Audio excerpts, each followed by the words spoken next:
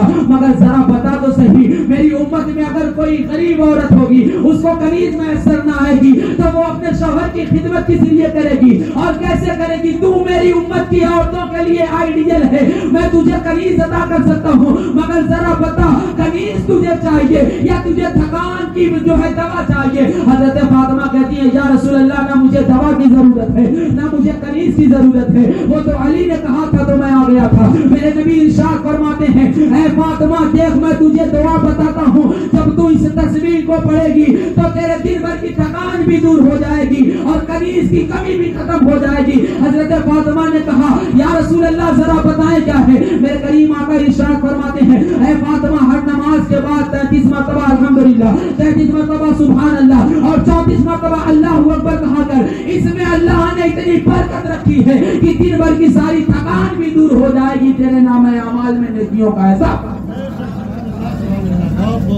یعنی حضرت فاطمہ پوری دنیا کی امت کے لوگوں کو یہ پیغام دے رہی ہیں کہ 3 دن کی بھوکی ہوں مگر کبھی اپنے شوہر کی شکایت لے کر کے اپنے باپ کے پاس نہیں پہنچی، اور گئی بھی ہوں اپنے شوہر کے کہنے پر تو کنیز لے کر کے نہیں آئی ہوں بلکہ تسبیح فاطمی لے کر کے۔ خدا کی قسم مصطفیٰ جان رحمت کی زندگی پڑھو نا، محبتیں پیدا ہو جائیں گی۔ حضرت عائشہ صدیقہ فرماتی ہیں کہ ایک مرتبہ میرے کریم آقا گھر میں داخل ہوئے اور میں پانی پی رہی تھی حضرت عائشہ صدیقہ فرماتی ہیں میرے کریم آقا نے کہا اے عائشہ کیا تم پانی پی رہی ہو؟ حضرت عائشہ کہتی ہاں یا رسول اللہ پانی پی رہی ہوں۔ میرے کریم آقا نے ارشاد فرمایا اے عائشہ تھوڑا سا پانی مجھے بھی بچا دینا، مجھے پیاس کا احساس ہو رہا ہے۔ حضرت عائشہ کہتی ہے میں نے گلاس میں آدھا پانی بچا دیا اور مصطفیٰ جان رحمت کی خدمت میں پیش کر دیا۔ میرے کریم آقا اسے جو ہے گلاس کو اپنے پاس لے کر جاتے ہیں، اپنے ہونٹ کے قریب لے کر کے جاتے ہیں پھر ہٹا دیتے ہیں، پھر اپنے ہونٹ کے قریب لے کر کے جاتے ہیں پھر ہٹا دیتے ہیں، پھر اپنے ہونٹ کے قریب لے کے جاتے ہیں پھر ہٹا دیتے ہیں۔ حضرت عائشہ کہتی ہیں 3 مرتبہ سرکار کائنات نے یہ کام کیا، میں مصطفیٰ کی خدمت میں حاضر ہوئی، میں نے عرض کی یا رسول اللہ صلی اللہ علیہ وسلم آخر آپ نے کہا تھا مجھے پیاس کا احساس ہے تو آپ پانی پیتے کیوں نہیں ہیں؟ حضرت عائشہ سے میرے نبی نے ارشاد فرمایا اے عائشہ وہ جگہ تلاش کر رہا ہوں جہاں سے تم نے ہونٹ لگا کر کے پانی پیا ہے، وہ جگہ مل جائے جہاں تم نے ہونٹ لگایا ہے میں وہی ہونٹ لگا کر کے پانی پیوں گا۔ ساری حدیثیں اپنی جگہ، صرف اس عمل پر اگر بندہ عمل کر لے، اپنی بیوی کا جھوٹا پانی پی لے، خدا کی قسم بیوی کے دل میں محبت پیدا ہو جائے گی۔ اور اگر کوئی دنیا والا یہ کہے تو مرد ہے، تجھے اپنی بیوی کا جھوٹا پینا نہیں چاہیے، تو وہ بندہ جواب دیتا نظر آئے، تو نادان ہے، میں اپنی بیوی کا جھوٹا پی کر کے اس کا غلام نہیں بن رہا ہوں، بلکہ نبیوں کے امام کی سنت پہ عمل کر رہا ہوں۔ کوئی کتنا ہی عظیم کیوں نہ ہو جائے مگر میرے کریم آقا کے برابر نہیں ہو سکتا ہے۔ جب میرے نبی نے حضرت عائشہ کا جھوٹا پیا ہے تو میں اپنی بیوی کا جھوٹا پی کر کے مصطفیٰ کی سنت پہ عمل کر رہا ہوں۔ خدا کی قسم بیوی کے دل میں محبت پیدا ہو جائے گی کہ جن عورتوں کو لوگ یہ سمجھتے ہیں کہ اس کی کوئی ویلیو نہیں ہے، میرا شوہر میری اتنی عزت کرتا ہے، اتنی محبت کرتا ہے کہ میرے جھوٹے پانی کو پی لیتا ہے، اگر بیوی کے دل میں نفرت بھی پیدا ہو رہی ہوگی تو خدا کی قسم غیر سے اللہ محبت۔ یہ ساری چیزوں پہ عمل کرنے کی ضرورت ہے، تب کہیں جا کر کے یہ باتیں سمجھ میں آنے لگ جائے گی۔ آج تھوڑا سا پڑھ لینے کے بعد لوگوں کا دماغ جو ہے وہ اونچائیوں پر چلا گیا ہے، خدا کی قسم، مگر جو باتیں مصطفیٰ کریم نے آج سے 1400 سال پہلے کہی تھی، آج ریسرچ کرنے والے اس پہ ریسرچ کر رہے ہیں تو یہ کہتے نظر آ رہے ہیں کہ جو باتیں مصطفیٰ نے 1400 سال پہلے کہی تھی وہ بات آج بھی قائم ہے، مقدم ہے اور ہمیشہ ہے۔ سائنس والے پڑھنے والے بچوں کو کچھ باتیں بتاؤں، انٹرمیڈیٹ اور ڈاکٹری کر لینے کے بعد وہ یہ کہتے ہیں کہ سائنس جو چیز کہتی ہے وہ صحیح ہے اور قرآن جو کہتا ہے وہ کبھی کبھی صحیح ہوا کرتا ہے۔ خدا کی قسم مگر جو قرآن کہتا ہے نا وہ ہمیشہ صحیح ہوتا ہے، اور جو باتیں سائنس کہتی ہے وہ کبھی کبھی، اور وہ سائنس والے تحقیق بھی کہاں سے کرتے ہیں؟ یا تو وہ قرآن سے کرتے ہیں یا تو وہ تحقیق جو کرتے ہیں وہ حدیث سے کرتے ہیں، تو ملا کر کے پھر کہتے ہیں تو لوگوں نے وہ اصل بات پریکٹیکل اس وقت ہو رہا ہے تو لوگوں کو جو ہے سائنس سمجھ میں آ رہی ہے اور قرآن ہم کو سمجھ میں نہیں آتا، اس لیے ہم قرآن کی باتوں کو مانتے ہیں۔ آپ کو قرآن کی ایک آیت بتاؤں، نکاح جب پڑھانے کے لیے خطبہ پڑھنے کے لیے قاضی کھڑا ہوتا ہے تو وہ کہتا ہے یا ایھا الناس اتقوا ربکم الذی خلقکم من نفس واحدہ وخلق منها زوجها وبث منهما رجالا کثیرا ونساء واتقوا اللہ الذی تساءلون به والارحام۔ وہ یہ کہتا ہے، اللہ ارشاد فرماتا ہے اے لوگوں اللہ سے ڈرو جس نے تمہیں ایک جان سے پیدا کیا، پھر اس میں کثرت سے مرد و عورت کو پیدا کیا، پھر اسے روئے زمین کو بھر دیا۔ میں نے جب اس آیت کریمہ کی تفسیر پڑھی، پھر اس کے بعد عبد المصطفیٰ اعظمی علیہ الرحمہ کی ایک کتاب میں نے پڑھی، عجائب القرآن ما غرائب القرآن، تو مجھے بات سمجھ میں آئی کہ قرآن کہہ رہا ہے کہ ہم نے ایک لوگوں سے جو ہے پوری دنیا کو بھر دیا ہے، اور سائنس کہتی ہے کہ پہلے لوگ بندر تھے پھر انسان میں تبدیل ہوئے۔ علامہ عبد المصطفیٰ اعظمی علیہ الرحمہ لکھتے ہیں کہ اگر انسان بندر سے انسان بنا ہوتا تو آج ذرا وہ بندر کو اکٹھا کر لیا جائے اور ان کو کھلایا جائے، ان کو پلایا جائے اور 100 سال تک رکھا جائے، ذرا مجھے بتائیں وہ بندر انسان میں تبدیل ہوتا ہے کہ نہیں ہوتا ہے؟ میرے کریم آقا نے ارشاد فرمایا کہ وہ بنی اسرائیل کی امت تھی جو اللہ کی نافرمانی کیا کرتی تھی، اور اللہ کی نافرمانیوں کی بنیاد پر اللہ نے انہیں عذاب میں مبتلا کیا تھا اور پھر ان کی شکلیں تبدیل ہو کر کے بندر ہو گئی تھی۔ قرآن مقدس میں اس حوالے سے پوری 7 یا 8 آیت کریمہ موجود ہے۔ میں اس کی تفسیر پڑھنے لگا، پھر سائنس کے بارے میں پڑھنے لگا تو آج سے تقریباً 70 سال پہلے سائنس نے یہ کہا تھا کہ انسان جو ہے وہ بندر سے تبدیل ہوا ہے، پہلے بندر تھا پھر انسان بننے لگا۔ آج سے تقریباً 3 مہینے پہلے سائنس نے پھر اس کا جواب دیا ہے، وہ کہتی ہے ہم قرآن کے سامنے اپنی پیشانی خم کرنے کے لیے تیار ہیں کہ قرآن نے 1400 سال پہلے جو کہا تھا کہ بندر پہلے انسان تھا پھر بندر ہوا ہے، ہم کہتے تھے کہ پہلے بندر تھے پھر انسان ہوئے ہیں، مگر وہ باتیں صحیح ہے جو قرآن کہہ رہا ہے۔ یعنی سائنس جو تحقیق کرتی ہے اس تحقیق کی بنیاد پر کچھ سالوں بعد وہ قرآن کے سامنے اپنی پیشانی کو خم کرتی نظر آ رہی ہے۔ آج لوگ یہ سمجھتے ہیں کہ مرنے کے بعد انسان کی قوت سماعت ختم ہو جاتی ہے، مگر سائنس یہ بتاتی نظر آتی ہے کہ مرنے کے بعد قوت سماعت بڑھ جاتی ہے۔ آج لوگ یہ کہتے ہیں، اور سائنس کیا کہتی ہے کہ انسان مر جاتا ہے تو آنکھیں 24 گھنٹے یا 48 گھنٹے تک کام کرتی ہے، دل بھی 24 یا 48 گھنٹے تک کام کرتا ہے۔ میں کہتا ہوں مر جانے کے بعد یہ چیزیں کام نہیں کرنی چاہیے، مگر قرآن میں اللہ رب العزت نے آیت کریمہ نازل فرمائی، اللہ ارشاد فرماتا ہے انسان مرتا ہے میں اس کی قوت سماعت کو بڑھا دیا کرتا ہوں، انسان مرتا ہے میں اس کی قوت بینائی کو بڑھا دیا کرتا ہوں، انسان مرتا ہے میں اس کے جسم کی طاقتوں کو ختم کرتا ہوں اور دیکھنے کی اور سننے کی طاقت کو بڑھا دیا کرتا ہوں۔ آج سائنس جب اس پہ ریسرچ کر رہی ہے تو وہ یہ کہتی نظر آ رہی ہے کہ قرآن جو کہہ رہا ہے وہ بات صحیح ہے، ہم جو کہہ رہے ہیں وہ بات سائنس کی طرف نہ جائیں، یہ کہیں کہ ہم کو قرآن سمجھ میں نہیں آتا ہے اس لیے ہم قرآن کے اوپر باتیں نہیں کرنے والے ہیں، مگر قرآن نے جو 1400 سال پہلے کہا تھا وہ عقل بھی صحیح تھا، آج بھی صحیح ہے اور قیامت تک انشاءاللہ تعالی صحیح ہے۔ تو بات کہیں اور چلی گئی، میں بات کر رہا تھا شادی کی۔ حضرت جلیبیب رضی اللہ تعالی عنہ، یہ واقعہ بڑے توجہ کے ساتھ آپ سنیں، لڑکیاں بھی سنیں اور لڑکے بھی سنیں، پھر اس کے بعد میں اپنی گفتگو کو ختم کروں گا۔ حضرت جلیبیب رضی اللہ تعالی عنہ ایک صحابی رسول گزرے ہیں، کالے صحابی رسول تھے، اور کالے تو تھے ہی، ان کے اوپر جو ہے وہ چیچک کی داغ نکل گئی تھی اور چہرے پر بہت سارے داغ ہو گئے تھے، یعنی ایک تو حبشہ کے رہنے والے کالے اور اس پر سے چیچک کی داغ نکل جائے تو چہرہ کیسا لگے گا۔ ایک مرتبہ بارگاہ مصطفیٰ میں حضرت جلیبیب آئے، آ کر کے مصطفیٰ کی خدمت میں بیٹھے، میرے کریم آقا نے پوچھا اے جلیبیب ذرا بتاؤ کیا تم نکاح نہ کرو گے؟ اتنا سننا تھا حضرت جلیبیب کی آنکھوں سے آنسو جاری ہو گیا، کہتے ہیں یا رسول اللہ میں کس کے یہاں اپنے نکاح کا پیغام بھجواؤں؟ جس کے یہاں بھی نکاح کا پیغام بھجواؤں گا ہر کوئی نکاح سے انکار کر دے گا، میرا چہرہ جب مجھے پسند نہیں آتا ہے تو کسی باپ کو چہرہ کیسے پسند آئے گا کہ وہ اپنی بیٹی کو میرے نکاح میں دے دے؟ میرے کریم آقا نے پھر ارشاد فرمایا اے جلیبیب کیا تم نکاح نہیں کرو گے؟ حدیث میں صراحت کے ساتھ یہ لفظ 3 مرتبہ آیا ہے، اے جلیبیب کیا تم نکاح نہیں کرو گے؟ حضرت جلیبیب رونے لگے اور ہر بار یہی جواب دینے لگے۔ میرے کریم آقا نے ارشاد فرمایا اے جلیبیب خوش ہو جا کہ ساری دنیا کے لڑکوں کا نکاح اس کے ماں باپ کرواتے ہیں مگر تمہارا نکاح محمد عربی کروائے گا۔ اتنا سننا تھا، حضرت جلیبیب مسکرانے لگے اور کہنے لگے یا رسول اللہ میرے نکاح میں کون آ سکتا ہے؟ میں مجھ سے کون شادی کرے گا؟ حضرت جلیبیب رضی اللہ تعالی عنہ کی بات سن کر کے میرے کریم آقا نے ارشاد فرمایا اے جلیبیب فلاں صحابی کے گھر چلے جاؤ۔ 2 روایتیں ملتی ہیں، ایک روایت تو یہ ملتی ہے کہ میرے کریم آقا نے ارشاد فرمایا فلاں صحابی کو میرے پاس بلا کر کے لاؤ، دوسری روایت یہ ملتی ہے کہ فلاں صحابی کے گھر چلے جاؤ۔ حضرت جلیبیب ایک صحابی رسول کے گھر پہنچتے ہیں اور پہنچ کر کے دروازے پر دستک دی، جب دروازہ کھولا گیا تو اس نے دیکھا میرا کلمہ پڑھنے والا بھائی آیا ہے، بڑی محبتوں کے ساتھ وہ اپنے گھر میں بٹھالتا ہے، پانی پلاتا ہے، پھر اس کے بعد کہتا ہے ذرا بتاؤ آنے کا مقصد کیا ہے؟ حضرت جلیبیب کہتے ہیں مجھے سرکار کائنات محمد عربی نے بھیجا ہے اور کہا ہے کہ میرے صحابی رسول کو جا کر کے میرا سلام کہہ دینا۔ اتنا سننا تھا، دوسرے صحابی بڑے خوش ہو جاتے ہیں اور کہتے ہیں اللہ کے نبی کا سلام آیا ہے، اور جن کے اوپر اللہ کے نبی کا سلام آ جائے وہ جنتی ہو جاتا ہے۔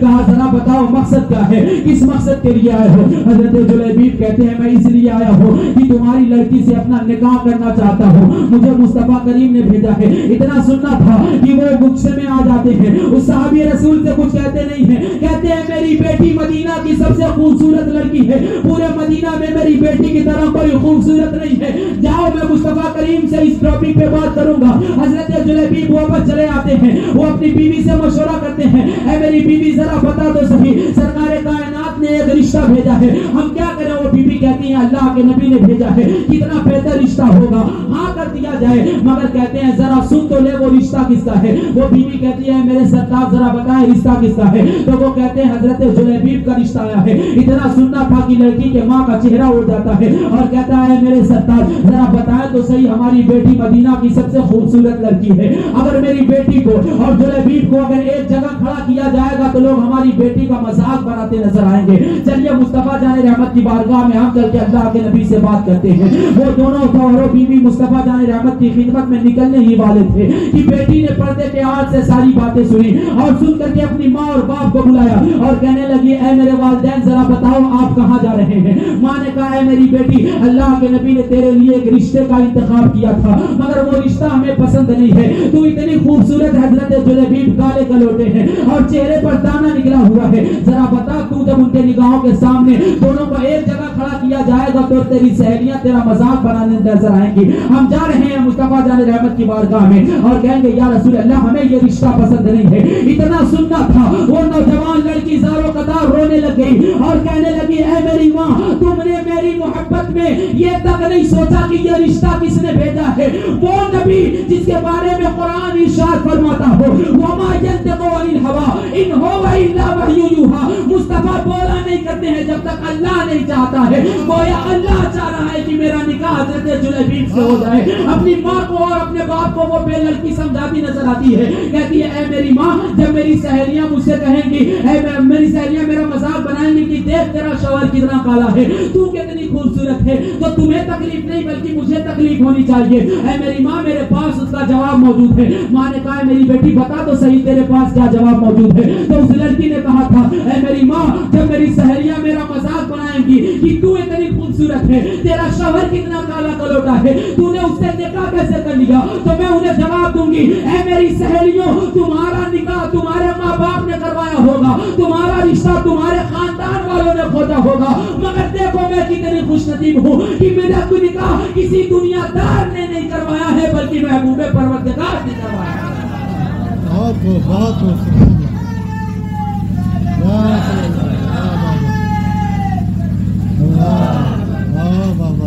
وہ لڑکی کہنے لگی ہے میری ماں تجھے ٹینشن لینے کی ضرورت نہیں ہے, جب میری سہیلیاں میرا مذاق بنائیں گی تو میرے پاس اس کا جواب موجود ہے. جب میں کہہ دوں گی کہ میرا نکاح کسی دنیا دار نے نہیں بلکہ محبوب پروردگار نے کروایا ہے, تو خدا کی قسم وہ ماں کہنے لگی ہے میری بیٹی, ہم تیری محبت میں اندھے ہو گئے تھے, ہم نے یہ بھی نہ دیکھا کہ بھیجوایا کس نے تھا. خدا کی قسم جب وہ بارگاہ مصطفیٰ میں پہنچے تو اللہ نے میرے نبی کو غیب کا علم عطا فرمایا. میرے نبی کہتے ہیں اے میرے صحابہ, تم تو رشتہ انکار کرنے والے تھے, آخر تم نے اقرار کیسے کر لیا. تو صحابی رسول نے سارا ماجرا بیان کیا. تو میرے نبی ارشاد فرماتے ہیں اے میرے صحابی, تم نے جلیبیب سے نکاح کے لیے اس لیے انکار کیا تھا کہ وہ غریب ہے, اس کا کوئی خاندان نہیں ہے, وہ کالا کلوٹا ہے, وہ خوبصورت نہیں ہے, مگر یہ سن لے جب تیری بیٹی سے اس کا نکاح ہو جائے گا تو اللہ اسے کثرت کے ساتھ مال عطا فرما دے گا. وہ غریب ضرور ہے مگر وہ میرا سچا عاشق ہے, تیری بیٹی کو بڑا خوش رکھے گا. خدا کی قسم جب دونوں کا نکاح ہوا تو حدیث کے کتابوں میں صراحت کے ساتھ یہ بات موجود ہے کہ حضرت جلیبیب بڑے غریب صحابی تھے, مگر جب دونوں کا نکاح ہوا اور میرے نبی نے ان دونوں کے لیے دعائیں کی, محبت کی دعائیں کی, مال و دولت کی دعائیں کی, نیک اولاد کی دعائیں کی, تو صراحت کے ساتھ یہ ملتا ہے کہ پورے مدینہ المنورہ میں حضرت جلیبیب جتنا اپنی بیوی پر مال خرچ کرتے تھے کوئی اور صحابی نہیں تھا جو اپنی بیوی پر اتنا مال خرچ کرتا. پھر آگے چل کے وہ نسل بڑی خوبصورت ہو گئی. حضرت جلیبیب تو کالے تھے مگر میرے نبی نے دعا فرمائی تو جب ان کے بیٹے پیدا ہوئے نا تو وہ مدینہ شریف میں بڑے خوبصورت ہوا کرتے تھے. خدا کی قسم اس لیے میرے نبی نے ارشاد فرمایا ہے جب رشتوں کا انتخاب ہو تو مال و دولت کی بنیاد پر نہ ہو, جب رشتوں کا انتخاب ہو تو حسب و نسب کی بنیاد پر نہ ہو, جب رشتوں کا انتخاب کیا جائے تو خشیت ربانی کی بنیاد پر کیا جائے. جب رشتہ تقوی کی بنیاد پر ہوگا, خشیت ربانی کی بنیاد پر ہوگا تو خدا کی قسم وہ نکاح بہتر نکاح ہوگا, اللہ اس میں برکت عطا فرما دے گا. رب کائنات کی بارگاہ میں دعا ہے پروردگار عالم اس محفل پاک کو قبول فرمائے اور اس محفل پاک کے صدقے میں نکاح کے بعد زوجین